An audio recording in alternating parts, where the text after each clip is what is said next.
G'day and welcome to episode 5 of Good Times Rolling, Cape to Cape podcast. I'm Bill Hayes. I'm one of the owners with Event Matrix for the event. Megan and I took ownership of this event last year. Unfortunately for you, Rob Gaughan's on holidays. He's resting up for his commentating role at our event next week.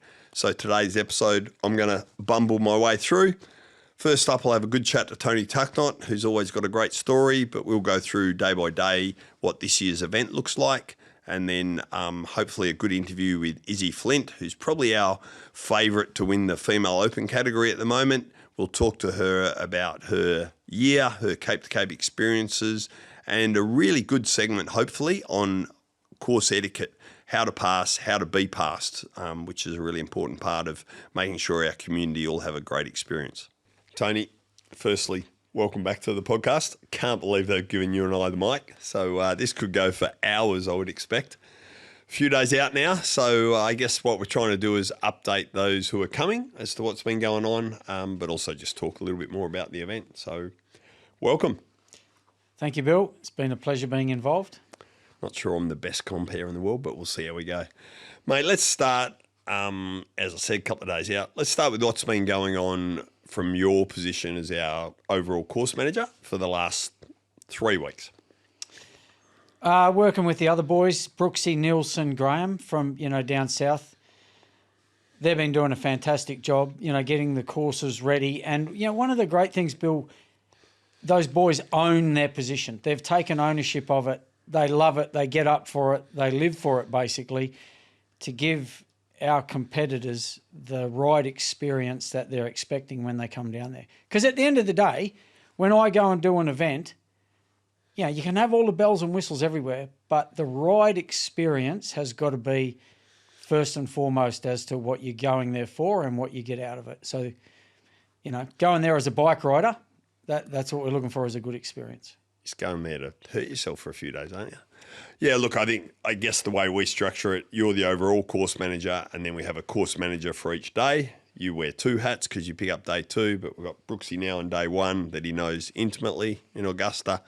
Niels has stepped up and into the manager role of day 3. You've got Nanup, and then Graham Clark's our man in Dunsborough, who also owns the bike shed in town.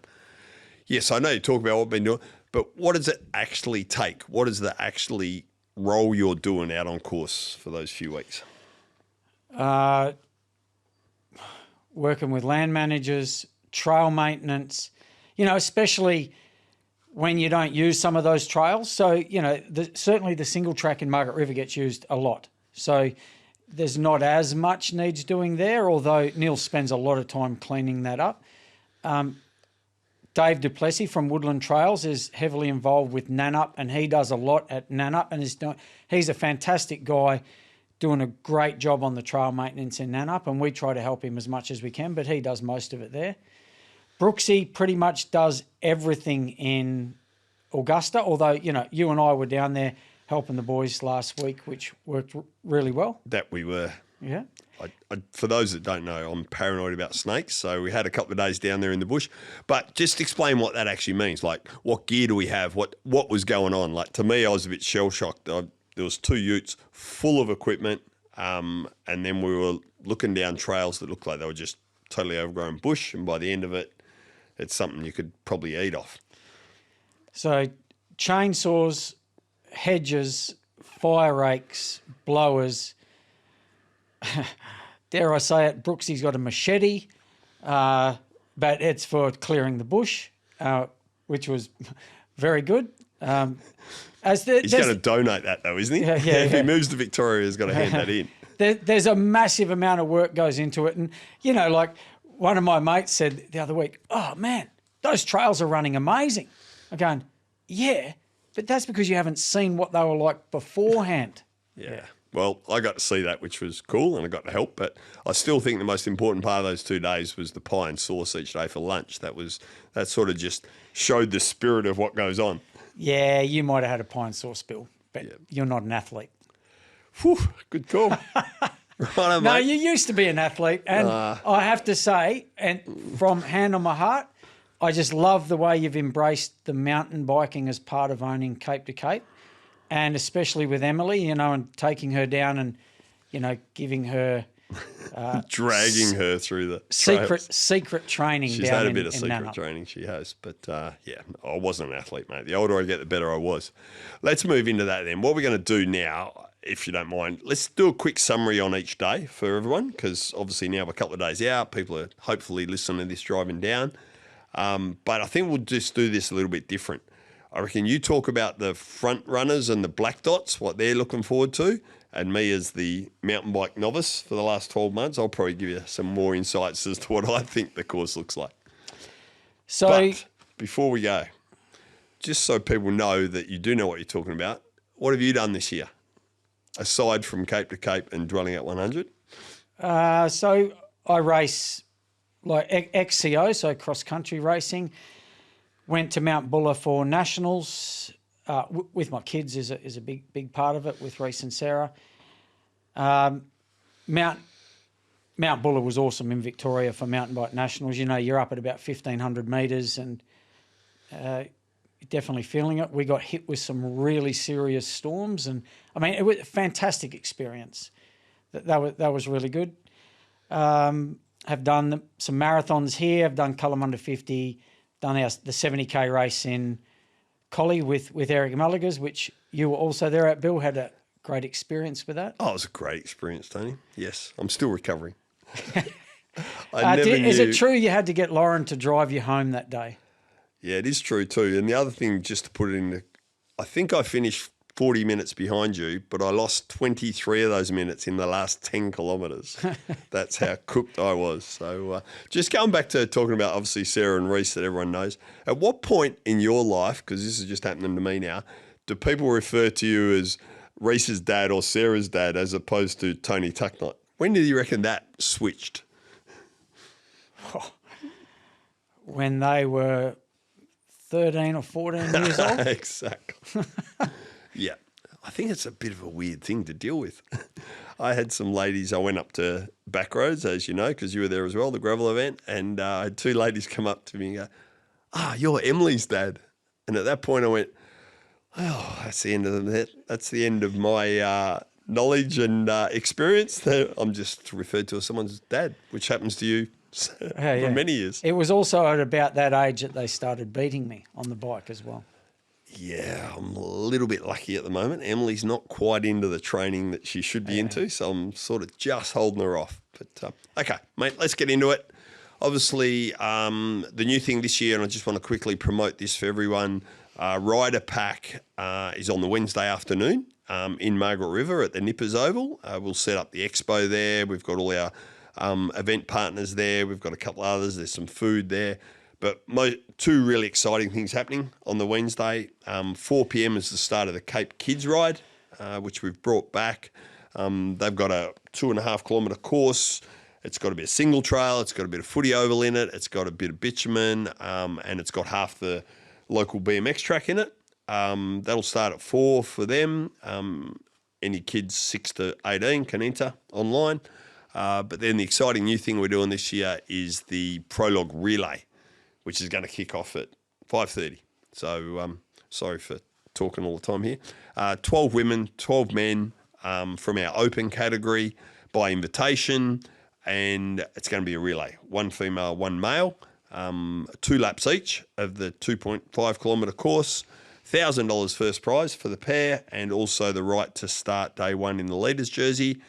And the spin on the whole thing is we're going to draw partners out the hat. What do you think? Can I just ask then, so they're starting the race proper in the leaders' jerseys, but does the relay have any effect on the overall before the race starts? 0. Except those 2 in the leaders' jersey, you've got $500 in their back pocket each. Yeah. So they're going to be a lot happier than everyone else. But all a bit of fun, to be honest. But so, yeah, who you draw, you've got 5 minutes to decide who's going first, and it'll be 3, 2, 1, go for it. Yeah, awesome. Bit of fun. Great initiative. Well done. Right, let's go. Augusta, day 1, Lighthouse. So Augusta is 45 Ks. So I'll just sort of round them up, and it's about 900 metres of climbing. Now, when people look at the rider's guide or the website, the elevations won't quite be that much. What I'm trying to do is just give an honest heads up here that the mapping program that we use, Ride with GPS, tends to underestimate the Awesome. the No wonder my elevation legs are slightly. sore. So you will get a little bit more elevation than what it kind of says, but it's what we use. So Augusta, it has mixed reviews, right? It's a hard day. My honest opinion is you can't win the Cape to Cape in Augusta, but you certainly can lose it. Yep. You know, like you need the front guys, they need to go all out in Augusta just to stay in touch. We saw that last year with Connor Wright getting a puncture, didn't we? That's right. Sort of ended his tour. So, and there's another thing that comes up all the time, and there's probably a bit of paranoia in those top guys. Oh, you know, what tyres do I use? And all that sort of thing. Round black ones? Yeah, sometimes they've got tan sidewalls. Yeah, good point. Yeah. Sorry. Yeah. Look, the reality is that there is no perfect tyre for here because there's so many varied terrains, but particularly between all 4 days. But personally, I love Augusta. Like as a rider, I love Augusta because it's got so much grip. You know, you can tip it in Augusta like really hard and just know the bike's going to stick regardless sort of what tyres you've got on. Like it's awesome. But then, you know, like in contrast, when you go to day 4 and you get some of that pea gravel in Dunsborough, that's quite big rolly pea gravel, especially if it's dry, it can be super slippery. We're quite famous in WA for our pea gravel. Yes. And you and I have got a bit of motorsport background. It's a huge thing around rallying. It's the analogy is if you can drive fast in WA, as per Ross Duncan and guys like that, you can drive fast anywhere in the world. But it's the same on a mountain bike, I presume. Yeah.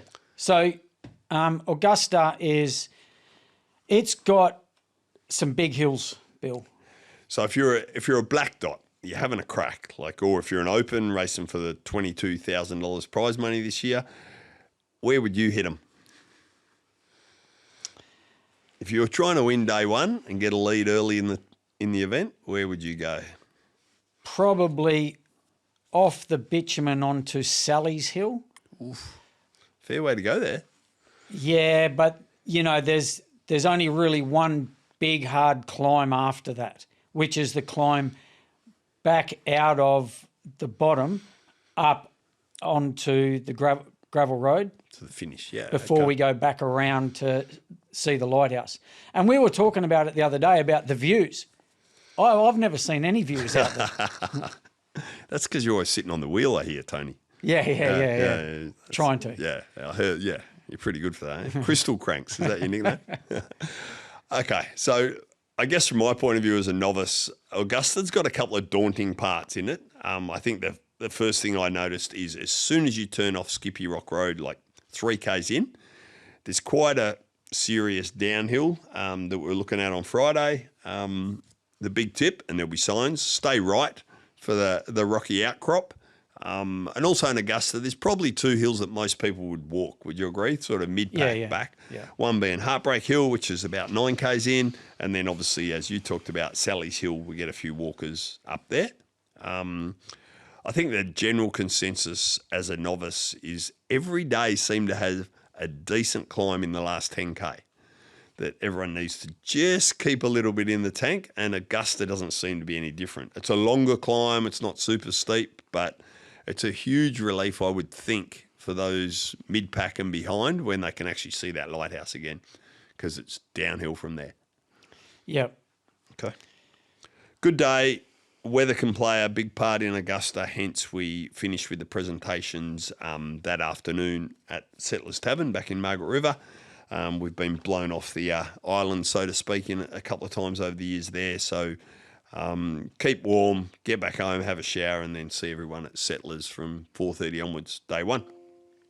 Let's go to Nanup, your baby.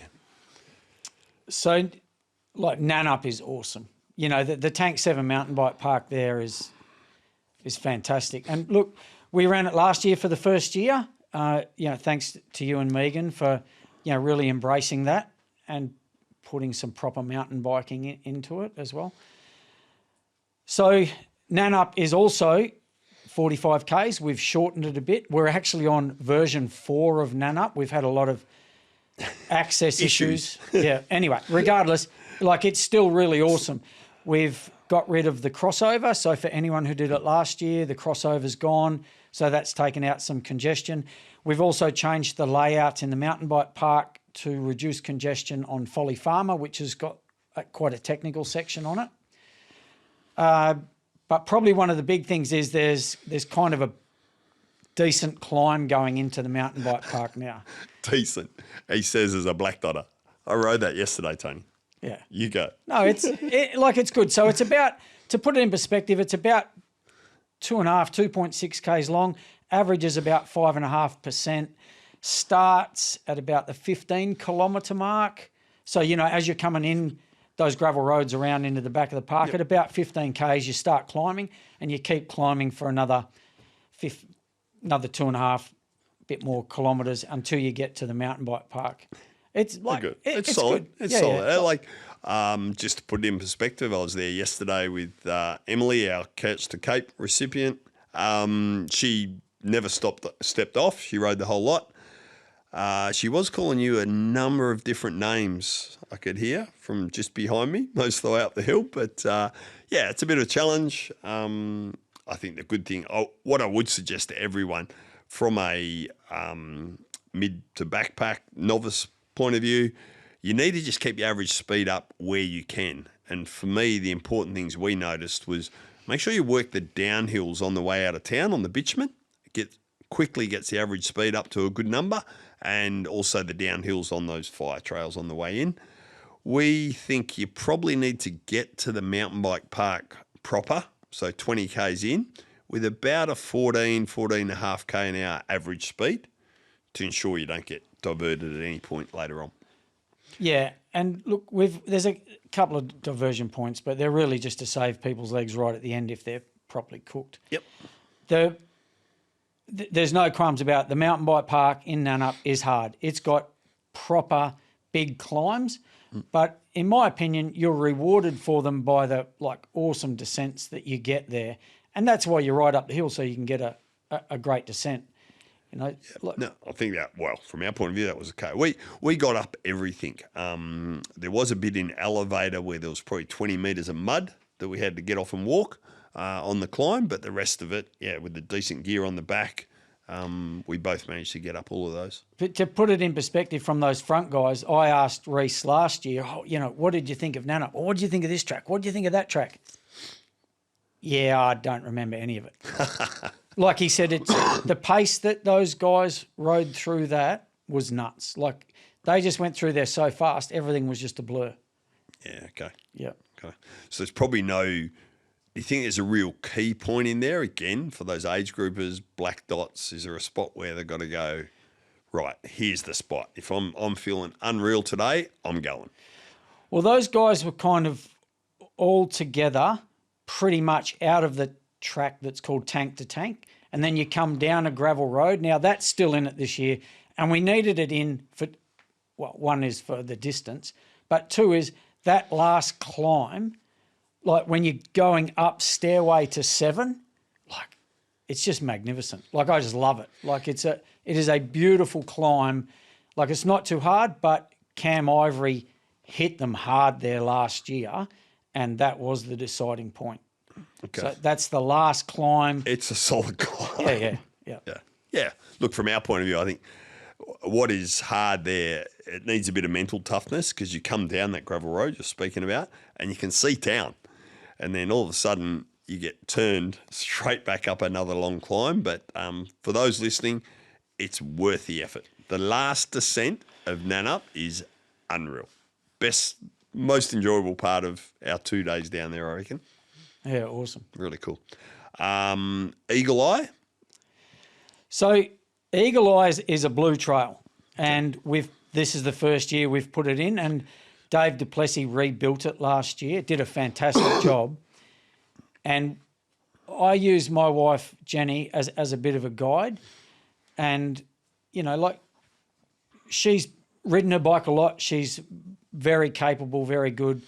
But also she's quite conservative as to what she will and won't ride. She can ride the whole way down Eagle Eye, no problem at all. Okay. So I'm kind of going, if Jenny can ride that, then I think that's a suitable track to put in the race. I hope you're not sledging her. She'll be listening. No. to this. It's Jenny's actually more than a lot better mountain biker than you're portraying at the moment. Yeah. But yeah, look, I think, would you agree? The thing with Eagle Eye, it just looks daunting. There's 2 spots in there that's quite rocky. Again, to put it in perspective, Emily walked down one of them, no issue with that, and she rolled down the other one without any problem. But they just look daunting. So can I just say then, and that's a good point, because there's some sort of blind crests as well. Everything in there is rollable. There's no big gaps, and I wouldn't put them in if there was. Like for people who haven't seen them, people who haven't actually been there and ridden that sort of stuff, you can't put gaps and jumps and stuff like that in that are going to be dangerous. So Eagle Eye, everything 100% rollable. Awesome. So from your point of view, as a gun, what's your favourite trail in Nannup? Trails that we're not using in the course. No, in the course. What's your favourite trail? Jesus. I like Folly Farmer. Okay. Like Folly Farmer's what we would call, it's matured. There's more roots out of the ground. There's more rocks out of the ground. Like when you can hit that stuff fast, and get through it clean, it's good. Okay. And for us novices, definitely Flat Earth. That's just a cool rundown. No, but Flat Earth is really That was rewarding. so good. It's really rewarding because the harder you pedal on Flat Earth, the more rewarding and the faster you go on that trail. It's awesome. Yeah. Probably would have helped me if you guys had taught me how to jump in the last 12 months, because a few times there where it just got a little scary. Right. While we're on that, we'll just quickly divert a little bit to nutrition. One thing we found a little bit difficult doing a recce run down there last week or last few days was when to eat. Obviously, we've got Pure on board as our nutrition partner. Those that haven't stocked up, I'll give them a quick plug. The code for the discount there is CAPE, number 2, CAPE Pure, Cape to Cape, but using the number. Found it hard to find time to eat a gel, get nutrition in. What do you suggest? What do you use as a trigger? Right, I'm going to eat now. Time, basically, and you're 100% right. So, physically eating is really difficult. My honest opinion is I would pretty much stock up on all of that before you get into the mountain bike park. Okay. Now, there are a few fire road sections that are in the mountain bike park, and one of the ones that we're using this time is the shuttle road that goes up the middle. Yep. But I would work on getting more nutrition in than you would normally think before you get to the mountain bike park. So would you run a carbohydrate electrolyte mix like the Pure one in your Camelback then? Yeah, 100%. Okay. So you can just suck on it when you we just found that a bit hard. And again, back to that average speed, my suggestion to Emily was if she gets to the mountain bike park quicker than 15k an hour, for example, because of the bitumen, etc., if you need to, stop and get a couple of gels in. Like stop and do it there while you're a bit ahead of the cut-off schedule to make sure you eat. Yeah. Yeah, well, look, our cut-off schedule is based on, depending on the day, 10 and 11 kilometres an hour. Yep. Okay, so there's a lot of leeway. There's a lot of leeway in there. Yep. But going up some of those hills in Nannup, they're going to be down into single digits For sure. like climbing the hills. 100%. But you'll make up for that. But the aid station, so the feed zone, the really cool thing in Nannup is that we get to access it 3 times, and it is at the top of the hill before you enter the mountain bike park. And a great time to check that average speed each time would be as you get to that feed zone. One quick tip, make sure your computer's set on time the whole time. So if you do stop, it's still affecting your average speed. So we got caught out the other day where we stopped for 15 minutes, but because the computer stopped as they do, it was on auto stop. I suggest you remove auto stop if you're watching the average speed. Average speed is based on elapsed time, Exactly. not moving time. Yeah. So probably an adjustment on most people's bike computers to make sure. Yep. Right, let's keep going. Day 3, Margaret River, CB Co, start, finish, amazing venue, couple of little tweaks. Yep. Once again, land access, but that's okay.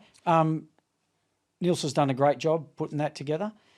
And 58 Ks and 900 metres, give or take. My advice for Margaret River is enjoy the mountain bike park without going full gas, and like even for the elite guys, because you're going to need those reserved energy stores for the last 15 Ks, because there are some proper climbs. Once you cross back over on the east side of the Bustle Highway and you're going sort of through the airport and then around on the way back to CBK, there's some proper climbs in there. There sure is. There sure is. And some water. Yeah. A couple of creek crossings, those sorts of things. Cold feet. Those guys on the e-bike, just make sure the battery stays out of the water. I found that when I was blowing those trails that I had to walk through a creek that was knee deep. Yeah, but that's because you're shorter than the rest of us. The rest of us are okay. In fact, you're the only one that had to walk through it, which I thought was funny. Yeah, look, I think, again, Margaret River, the Queen stage, the park's just amazing. Trail after trail after trail. But, yeah, I was surprised by how challenging the last 15K is, especially that climb with, 4K to go, which is new. Look, if there is a group still together, it's actually not new. No, we've used that before. Right. I've grovelled up that hill before. Believe me. You were grovelling up it with the blower on with the blower on your back last week. But so it hasn't been in every year, but it has been used, and it pops you out at the bottom of Stoner Road, and then on the way back. But if there is still a group left at the bottom of that hill, I don't reckon it'll be a group by the top of it. The other thing too is I 100% assure you the cameraman's going to be at the top. So you need your race face on and not the grovelling face that you saw from me a couple of times this year, TT. Now, exciting way to finish it, I think, as you say. Hard to tell whether there'll even be a group. Both the open fields are so strong this year, probably the strongest ever. Bill, one of the great things I think for this year, a brilliant initiative of yours once again, is that the elite women, the open women's group have got their own race, which I just love. So at 8:15, the open women's group are leaving CBCO. Then we've sort of predicted the first 5 or 6 of those open women should get to the finish line before the open men do, who are starting 45 minutes behind them. So, they will get their own unobstructed, non-drafting race to have themselves. And I might also add, probably enjoy the trails a little more. Yeah, I hope so. Like a new initiative. We've really worked hard in the female participation space. Some of the guys probably even think we've been a little bit biased this year, but female participation in mountain biking is pretty poor. 15% we had last year, and when I mentioned this to Oz Cycling, the governing body, they actually said that was slightly up on the national average. So we've worked hard in that area. I think day 3, the female start will be exciting. What I'd really like to ask is, I'd love all the other competitors just get there a bit earlier on day 3. There's coffee and everything available. Come down and watch them. Let's cheer them out. Our elite, we're not supposed to use the word elite anymore. Our open category TT. Let's cheer them out of town from the start and be there. If you can as a spectator, make sure you're there to welcome them back. Should be great. Yeah, awesome. I hope it's, okay. Day 4, we go to Dunsborough. Amazing venue, CBCO, plenty of lunch, food, beverages. And for those who've been before, they 100% have sorted out their data network. So bring the credit card for lunch and the beers. And then day 4, we move to Wise Winery and the famous Dunsborough Country Club.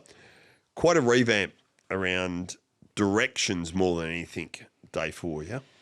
So day 4, you riders might look at it and go, it's only 41 Ks, but man, when you got tired legs, and there's still another 800 odd metres of climbing in day 4,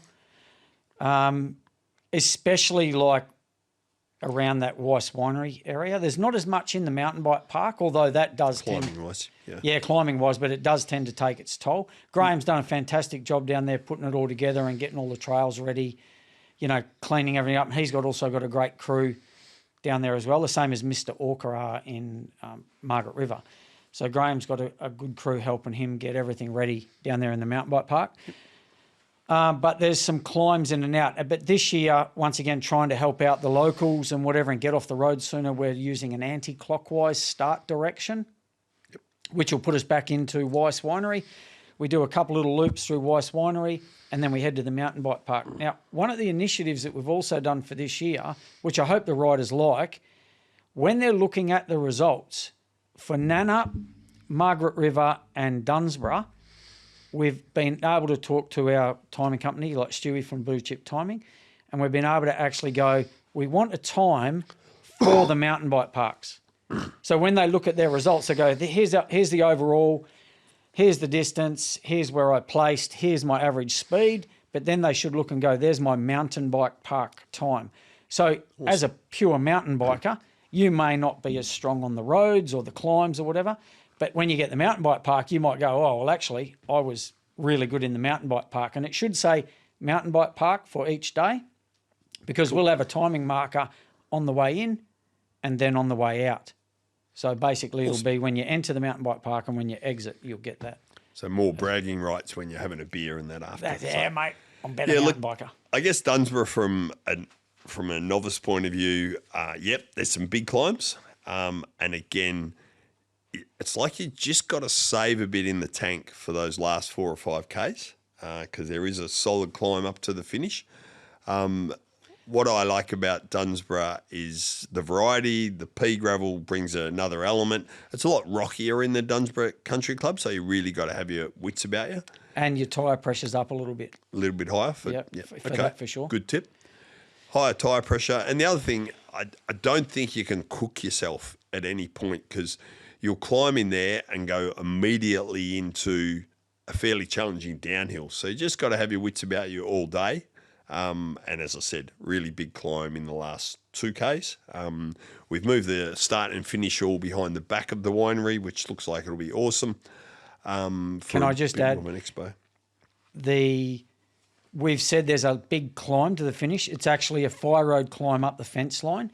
It's not the single track that we did last year. Yeah, okay. Okay. Yep. So just so that everyone knows, we're a completely different finish. In fact,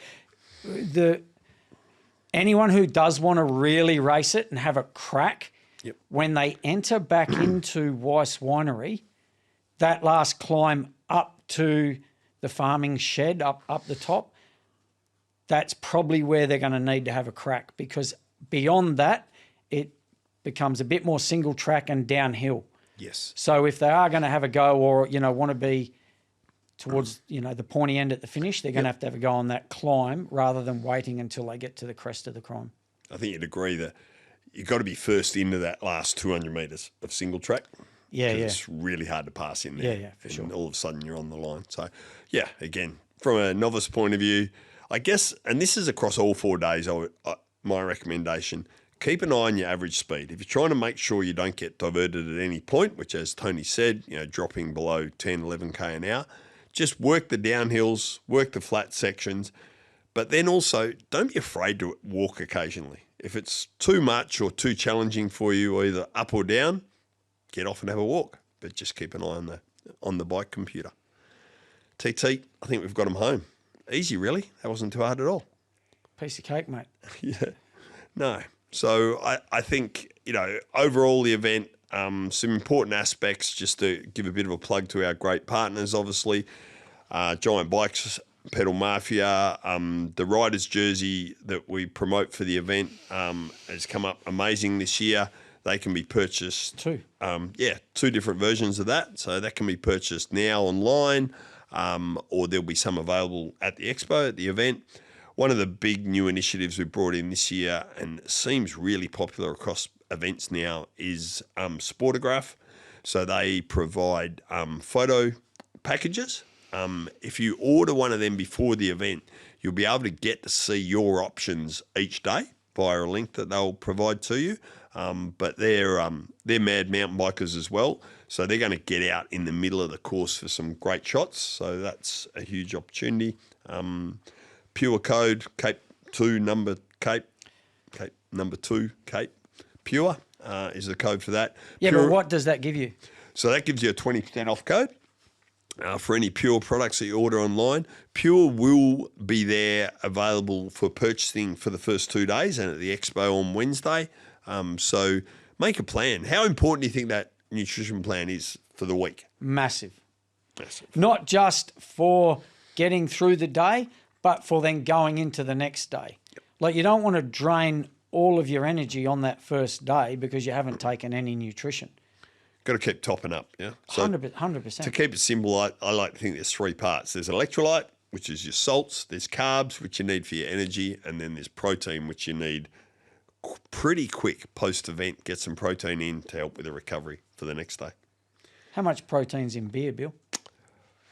Some of them probably just enough. Guinness is the one in it. Steak and eggs in every glass, they say. But CBCO got plenty of varieties of beer, so we'll be able to get those in as well if that's your thing. Ice baths, the cheapest ice bath in the world is 3 bags of ice from your local petrol station on the way home and throw it in the bath of your accommodation, which I highly recommend as well if that's your thing. But you've got to just think ahead. You've got to make a plan for it, don't you? What are you most excited about, TT? Sunday night. No, look, everything, Bill. Like, just the single biggest thing for me, like, it's such a great team to work with, but the single biggest thing for me is seeing the riders enjoy it. That is the most enjoyable part of it. You know, you get to that point where you go, man, this is a lot of work. But then when you see the riders frothing, you just go, yeah. I agree. Some are frothing for different reasons, so unfortunately. No, I agree. Like, from my point of view and on behalf of Megan and I, the single biggest thing for us is those quiet drinks without promoting alcohol too much on a Sunday night where we just hear the stories from our amazing staff. You know, we've got a huge crew. We've got 5 houses booked just for our staff, you know, a couple of 100 volunteers, all those sorts of things, and hearing their stories and their experiences, because a lot of our staff aren't in the cycling space. So this is a total new element to them. And to me, that's the winner. Sunday night's the winner. Everyone home safe, everyone having a great time, quiet beers. They call that the 5th stage, don't they, Bill? It is indeed. And you normally feel worse after that stage, I reckon, in the morning, especially at our age, Tony. Mate, it's been a pleasure. Thank you so much. My pleasure. Let's get stuck into it as we've been doing for a long time. Yeah, awesome, mate. Thank you. Cheers. Izzy Flint, welcome to Good Times Rolling, our new podcast this year. I know it's late. We're only a few days out now, so great to get you on board before you make the trek across. Yeah, thanks so much for having me. It's a super exciting time for Cape to Cape to have this new pod up and running, and something that I think is only going to grow with momentum as the event continues on. Yeah, I think one of the aspects we're trying to do is just get a bit of behind the scenes, whether that's from how the courses are made to the elite category, you know, open category, and people like yourselves. So let's start with that. Let's cut to the chase. And how did you end up a mountain biker? We actually have my best mate to thank for that. I was a track rider as a junior. So like my under 13 years were all track and road, and my best mate made me a bet when I was 12 that I couldn't do an all schools mountain bike race. So I borrowed a bike, a helmet and a pair of shoes, and sure enough, I fell in love with it on the spot, and I actually haven't raced my track bike since. Oh, is that right? No more velodrome. So Launceston, you live near there? Would that be the velodrome? Yeah, it's super close. Nothing in Lonnie's very far away actually, but yeah, it's it was a good place to start, and there's a lot of things that I learned from that kind of make me the rider I am today. And it's not fully transferable to mountain bike, but there's definitely some components that I take away for sure. Okay, good. And you know, Tasmania is a massive cycling state, massive cycling part of the world, and velodrome track cycling in particular, you know, that summer series, Christmas carnivals are still huge. Yeah, absolutely. There's a lot of cycling in Tassie across the board. I'm pretty lucky to be from here, in all honesty. Our cycling culture and community is huge. Whether you ride the dirt, the track or the road, there's always something to offer, and a really amazing community that backs everyone.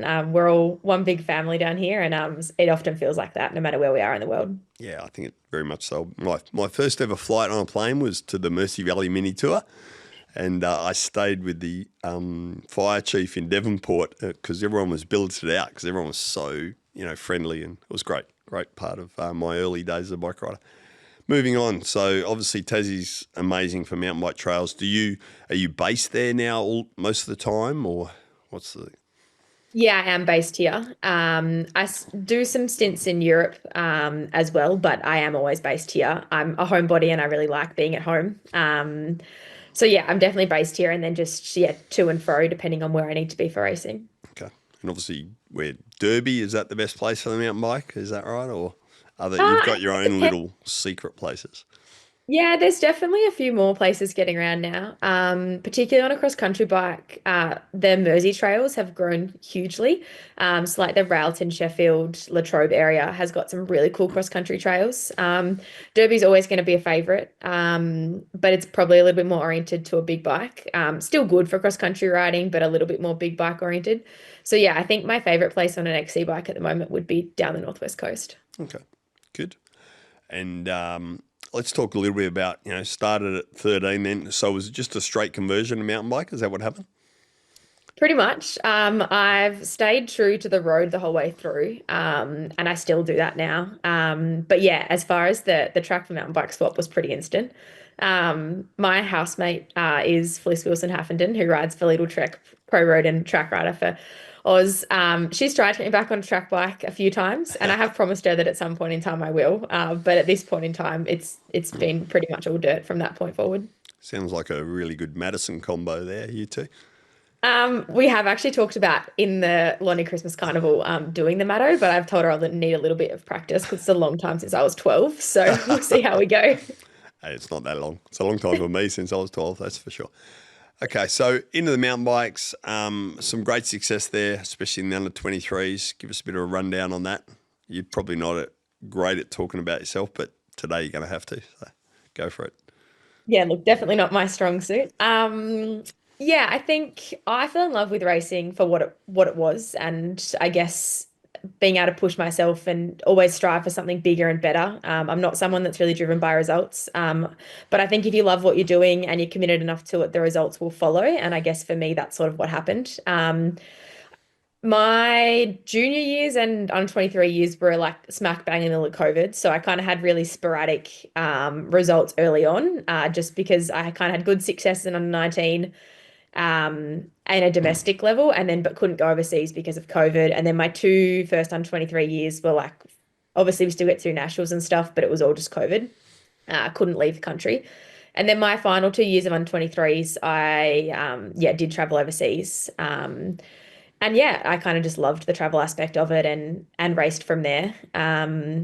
I'll always love racing at home in Australia. Yep. The culture and the community around that is always, it feels amazing to be able to race with people that speak the same language that you do and all of those things. But yeah, I think for me, I've always loved the mountain bike. I've obviously diversified and done lots of stuff between gravity enduro through to XC. I've had a fair bit of success on the cyclocross bike as well. So yeah, I love racing, and in whatever form that comes, I'll take it normally.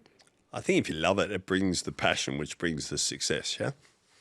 Totally. It's pretty hard to bang your head against a brick wall if you don't love what you're doing. And training is a difficult thing to do, and to push yourself to the limits that you need to be able to succeed requires a little bit of craziness. And you can't really do that if you don't love it.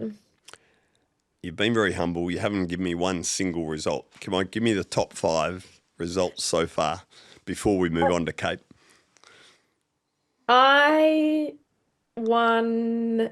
I've got multiple national championships in both under 19 and under 23 for cross country, XCO and XCC. I've won gravity enduro titles as a junior. I have won an elite CX national title. Now we're Yeah, I don't getting know, there. Come on. five. You can join the dots from there. Very good. Awesome. And Oceania under 23 championship as well in there as well. Yeah, I've won two of those. Yep. 2 of those. There you go. See, now we're getting there. Jeez, like you're pulling teeth here. Very humble, Izzy. Okay, 2025 started off with crazy weather at the XCO Nationals. Tell us a little bit about that. Yeah. To date, it's probably one of my proudest performances, and that's pretty big for me to say. I think, yeah, some of this is also a big comment coming from Tassie, but some of the wildest weather I've ever ridden in, up in Mount Buller for our nationals this year. Um, Yeah, I kind of just went in with no expectations. It was my first year in elite, and obviously, Beck Henderson is the reigning champ. She's the reigning champ 20 years running. No one's ever come within 3 minutes of her at a national championships ever. Wow. So for me, it was more of just defining my feet to see where I was at because I've raced Beck a lot, but always in an under 23 category behind her, so never actually been that direct comparison. So basically, my plan was just to kind of be there as long as I could. And from the short course on the Friday, I knew I had good form to be able to be there with her. It was just what I could convert in a longer race. Obviously, the race got shortened drastically, and it was horrific weather. Um, and yeah, I thankfully thrive when the weather gets really, really shit. That's the And Tasmanian in you. yeah, and I've always loved that. So for me, that was as soon as it started raining, I was stoked. And if you speak to my coach Donna, she would say to you that I would hope and pray for rain at every race. Jeez. Um, yeah, and then We've yeah, got we about raced. 850 participants who aren't agreeing with you right now. Next. Oh, I know. It's an easy opinion, not a Yeah. public opinion, that's Cool. for sure. Very good. Um, Yeah, and we raced and we went toe to toe for the entire race. And it became a sprint finish. Not that either of us could see the finish line because that's how bad the fog was that Jeez. it wasn't until 5 meters before the finish line that you knew it was there. Yeah, and I came away second best. But I think to be able to go toe to toe with Beck, who is one of the world's best mountain bikers and has been for a very long time, was something that I was pretty happy to walk away with. And obviously, I was coming off the back of a couple of knee surgeries and not really knowing where my form was at. So to be able to come away and do that, I think I proved a lot to myself and also to other people, and it's always really nice to be able to prove to yourself what you're capable of. Awesome. Yeah, it was a big result that's been talked about a lot since. So, especially the conditions, obviously, but the fact that both you pretty much just collapsed over the line as well, and especially Beck, and it showed the effort she had to put in to knock you off and retain that crown. Okay, moving forward, bit of an indifferent 2025 since then, unfortunately. Yeah, a few injuries. I had a fair bit of illness following that national champs race, so I didn't go to Oshie's, and I kind of just things started to go a bit downhill from there, and I decided that I'd take a little bit of time. I went back to work full time here, still training, but I just couldn't manage the load of racing while I was managing those injuries. I raced most of the cross season, and then I had an injury that flared up to the point that I couldn't really keep riding. And ended up having surgery on that to remove a cyst. So that's now happened, and now I'm on the back end of that. But I tried to prolong it for as long as possible before I had the surgery, but it just kept continued to go downhill. So yeah, now we've had that. We're kind of on the up and up, and it's been really nice to finish off my year with Cape. I kind of feel like I haven't done a lot this year. All of my big key races at the end of the season, I didn't get to race with marathon nationals and cyclocross nationals. So yeah, it'll be really nice to finish with Cape. It's my favorite race of the year. And I'm really looking You're forward to saying coming that on. because you're looking at one of the owners. That's why I can see. All good. No, that's good. So when you say that, obviously a few things. Beck's unavailable this year due to her World Cup commitments. So but you feel you're a bit underdone. Let's be honest. How do you think going in? What are you thinking? Oh, I think I'm always going to set my expectations high. I think we all come to these races with high hopes. So yeah, I can hope for the best is probably where I'm at. I'm not drastically underdone. I just haven't had a lot of riding in the last month. I'm still fit. I'm just not conditioned to sitting on the bike pretty much. So that will just be the test. I've only ridden a mountain bike for 25 minutes since the surgery, so that's probably my biggest thing at the moment is how long I can be on the mountain bike for. Okay. But yeah, I'll give it a red hot crack and we'll see how we go. I'm sure you will. Cape to Cape, bit of history there. How many have you done now? Oh, I thought you'd ask me this, and I tried to think. I should have Um, looked it up, shouldn't four, maybe I? Okay. three. Yes. Definitely done three, but I don't know if there's a fourth one. Second to Beck last year, and have won the pairs. Yeah, so I've done mixed pairs, women's pairs, and then solo. But I can't. I'm trying to remember if I've done 2 years of mixed pairs or not. I can't remember. Okay. Definitely won and won the mixed pairs. Did you win the female pairs as well? Oh, I didn't actually. I did it with a friend of a friend. I think we were third a couple of years ago. Oh, you're blaming her. Is that what you're doing there or what? No, never blaming you. You got to blame the bike or something, Blame the tools. That's good. Okay, so we're excited. Obviously, from a female element, this year there's a couple of new initiatives. We've done a fair bit pre-event to try and boost female numbers, some women's only clinics, etc., etc. But probably the exciting thing, I'm not sure if you've even noticed yet. I'm not that good at reading rider guides, but you might be better than me. Day 3, Margaret River, the Open girls are all going to start together on their own at the front. Yeah. I think this is fantastic. I said to you at the start that I really like the whole event camaraderie of everyone being together, and there is merit in that. But that's easy for me to say when I've been doing this for years and years and years, and I'm really comfortable racing with the men. I think having a start for us women on our own, it gives us free track. It gives us the opportunity to race as a women's race when we're together in the men's race, people get in between the men and women and gaps open up really quickly just because of where we fit in the stage. The option to be able to have first dibs at the trail and line choice and be able to actually race each other as a group and for us to be able to have that camaraderie of all being together to begin with, I think is a fabulous initiative. And I think it'll also, it creates a sense of comfort and security. So for lots of women, the dauntingness of racing in front of 850 other people does have a level of dauntingness about it. Sure. And I think giving them an opportunity to be able to have our own start where it feels safe and secure opens up an opportunity for them to get experience racing what it's like to race just a women's race. And with 45 minutes to spare, I'd like to think that we could be the first ones across the line on that third day, which I think would also be really special. It would never happen before where a girl has been the first to cross the line at a stage. And I think being able to take line honours, I know we've got a 45-minute head start, but line honours against some of those boys is still something worth fighting for. You don't have to write down how you got line honours. That's just no one remembers that in years to come. So no, I hope it's exciting. Do you think there's going to be a little bit of betting going on within your group to see how close the guys can get to you? I'm sure they'll be going as hard as they can to try and catch as many of the females as possible. Yeah, look, I'll definitely have a bet with the boys about how many of them can't catch me. But we'll see how we go. Okay. Just quickly, who do you have to keep an eye on during the 4 days from open female category? Yeah, I think I always say this. I think anybody's a person to watch. Stage racing in particular, it has a whole heap of different challenges. We have whether there's other people, it's a mountain bike race, so mechanicals and environmentals have a really big impact. One flat tire can turn a race on its head. But I think the likes of Enviotto and Sarah Tucknott are going to be strong, and they're always good over that longer distance. Obviously, it's a stage race, the 4 days. It also gives more opportunity for things to go wrong. It's not just a half an hour XCO race where, you've got someone to be able to feed and support you. You've got to be self-sufficient. You got to know the terrain, know your equipment, and be able to take care of yourself. So in that respect, I think anybody who's prepared to put themselves on a start line poses a threat. It's not just about who's the best bike rider. It's about who manages their equipment the best over the 4 days. Good. Yeah, look, the open female field looks really strong. The men's field's amazing, but the female field, there's sort of going to be 8 to 12 of you. Again, the battle for the podium will be really good. While I've got you, I just want to touch on a bit of a delicate subject, trail etiquette. You and I had a conversation at an event earlier this year, and I was horrified by some of the things that you told me about, to the point I've relayed that without naming you a few times. Help me explain to the average person, because we've got a couple of issues here. We've obviously got males who are really strong on the climbs, not necessarily that skilled on the downhill. I know you refer to them as the roadies.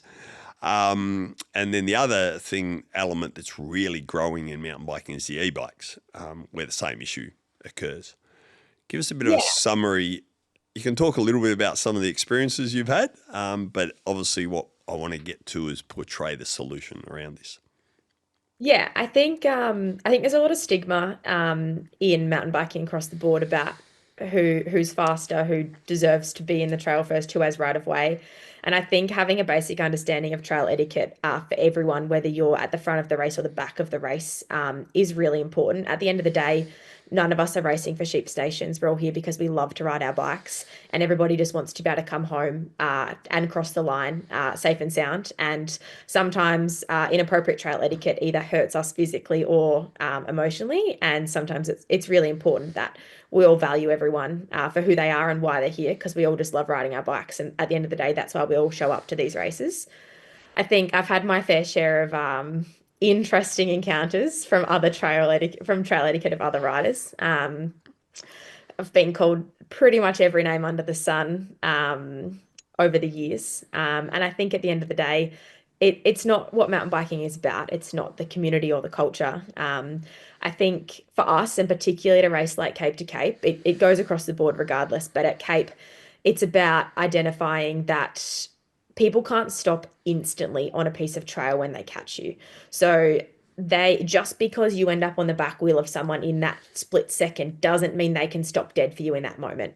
If we're polite and courteous and let the rider know where you are in relation to them, it opens the door up for them to be able to pull over as soon as they're able to, or to be able to say, hey, come round on the right now. And it might be 15 seconds after you've caught them, but at least it opens up the door for a polite encounter where nobody's really disadvantaged. Because I can guarantee you that the person that's catching me, the 5 seconds he's going to lose by waiting for me to find him a spot to pass, is not going to be the difference between him winning or losing the race. And I think that's what people forget. Especially over 4 days. I was quite horrified by some of the encounters you had, and let's be honest, it's normally males having a go at you, so there's obviously a bit of that testosterone about, I can't be beaten by a female, but you're an elite mountain biker. No matter what gender, you're an elite mountain biker. So the fact that it's happening at the front of the field is a big concern to me. And as I said to you, the fact it's a 4-day event, plenty of time to get those 5, maybe at worst case scenario, 10 seconds back. Yeah, exactly. It's not long. And I can also guarantee that if you're with me, we're still moving at a decent pace. We're not walking. Like you're not that couple of seconds that you're losing by wanting to go past, it is not make or break. And I also think it's really important to remember that just because you're really strong in one section doesn't mean you're really strong in another. So having enough self-awareness to know where you're quick and where you're not so quick is really beneficial for all the other riders around you, whether it be a girl and a girl, a boy and a boy, or mixed gender. Being able to identify where you're stronger and where you're weaker actually helps the people around you. So for me, and it's a really common encounter that we have with lots of the men, is they do climb better than us. So they might climb up the first bit and they want to come round and they want to be in front of us up the climb because they're quicker, which is fine. And if they pass so with being courteous and with the good etiquette, that's totally fine. But when we get to the top, most of the time, there's actually some really skillful women who descend really well and often faster than some of the men. And sometimes it's about the men being able to put their egos aside and realizing that they can actually be faster or slower in a different spot than a girl. And I guess it's about just putting the ego aside and realizing that we are all here just to have fun and to race our bikes. And at the end of the day, whether you're 15 seconds slower than a girl down a hill, nobody's really going to actually care Excuse about. me. So to sum up, if you're being passed, what should you do? Find an appropriate time for someone to pass as soon as possible. At the end of the day, it is a race and we all still want to be moving quickly. So I guess identifying a spot either for you to pull over or for them to move around you, and just being really short and precise in telling them what you want. So, yep, coming around on your right or come round on the left. Pick or choose, tell them where you want them to go so that there's no confusion when they go to come past, so that we don't end up tangled up in each other. Okay. And if you're the one that's caught someone, what's the process? Yeah, just letting us know that you're there. So, hey, ride it back, or whatever wording you want to choose. And then basically you just say when you're ready, and they open up the opportunity for you, and they'll say on your right, on your left, and around you go. Okay. And if And if you a know, little podcast doesn't go ashore. sorry, say that again. I missed that. I talked over A you. little thank you goes a long way. Yeah, exactly. Also, do you think it's important that if you're in that chain, you're at the front of the group catching someone, do you tell them how many? Like there's 2 Yeah. of you, there's 3 of you. Always. Yeah, because someone can open the door up for one person to get through, but sometimes they can shut the door without meaning to, because they don't know there's 4 other people behind you. And it happens a lot, particularly in the front end of the race with the men. The top 5 or 6 or 10 men are actually in a chain. So if they're catching anybody, there's not just one of them to come around. There's 5 or 6 or 7 of them to come round, and just being able to communicate that clearly so that everybody knows and nobody can get frustrated or caught off guard. Awesome. Izzy Flint, thank you so much for your time. We're really looking forward to see how you go. Hopefully the year starts, or the year ends as good as it started, with a great result here at Cape to Cape. Thank you so much. I actually can't wait to escape the cold weather that I've currently got. But yeah, Cape is always my favorite race of the year, and I'm really looking forward to coming over. I think there's some fantastic changes for this year, and all of the old classic favorites that we love. And yeah, I'm really looking forward to being back over and being in Margaret River and having everyone have a great time. Awesome. We look forward to the new relay as well on the Wednesday night. Come and see who you draw in that. Should be a bit of fun as well on to start the event off, and everyone can come and watch that while they do their rider pack collection.